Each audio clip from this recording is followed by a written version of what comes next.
আজ কলেজ ছুটি। সুমুক যেহেতু দিদির বাড়ি গেছে তাই হাতে বেশ খানিকটা সময়। সকাল সকাল চলে এলাম আমার ছোট্ট ব্যালকনি বাগানে। সঙ্গে আছে আমার ছোট্ট প্রতিবেশী, ওরও আজ স্কুল ছুটি। নমস্কার, কেমন আছেন সবাই? আপনাদের এত সুন্দর সুন্দর মন্তব্য পড়ে সত্যিই মন ভালো হয়ে যায়। আপনাদের ভালোবাসাই আমাকে আরও উৎসাহ দেয়। যতটা সম্ভব সময় বের করে পাহাড়ি জীবনের ছোট ছোট অথচ মনের খুব কাছের মুহূর্তগুলো ভিডিওর মাধ্যমে আপনাদের সঙ্গে ভাগ করে নেওয়ার চেষ্টা করি। জানেন তো, পাহাড়ের মানুষ ফুল গাছ খুব ভালোবাসে। প্রায় প্রত্যেকটি বাড়িতেই রঙিন ফুলে সাজানো থাকে। আমিও ব্যালকনিতে কিছু সিজনাল ফুল লাগিয়েছিলাম। এখানে জৈব সার ব্যবহার করা হয়, মূলত গোবর সার, ভার্মিকম্পোস্ট আর কাট্টুস গাছের শুকনো পাতার গুঁড়ো। কাট্টুস এক ধরনের জঙ্গলের গাছ, যার পাতার গুঁড়ো ফুল গাছের জন্য খুবই উপকারী। তবে সবচেয়ে বেশি যেটার দরকার সেটা হলো যত্ন।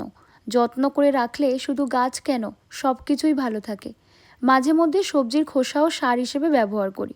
সেখান থেকেই একদিন একটা লঙ্কার গাছ হয়েছিল। গত বছর সেই গাছ থেকে প্রচুর লঙ্কা পেয়েছিলাম।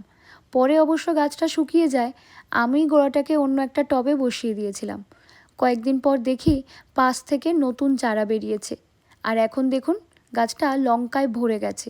এখনও প্রচুর ফুল ফুটছে। এখানে হালকা রোদ গায়ে মেখে বসে থাকতে বেশ লাগে। প্লামের মরশুমও প্রায় শেষের পথে, তাই কাজ সেরে কয়েকটা প্লাম নিয়ে এসে ব্যালকনিতে বসেছিলাম। সঙ্গে ছিল 2 খুদে প্রতিবেশী। ওদের সঙ্গে গল্প করতে করতে দিব্যি কেটে গেল সকালটা। আপনারা যারা ভিডিওটা দেখছেন সবাইকে জানাই একগুচ্ছ পাহাড়ি ফুলের শুভেচ্ছা।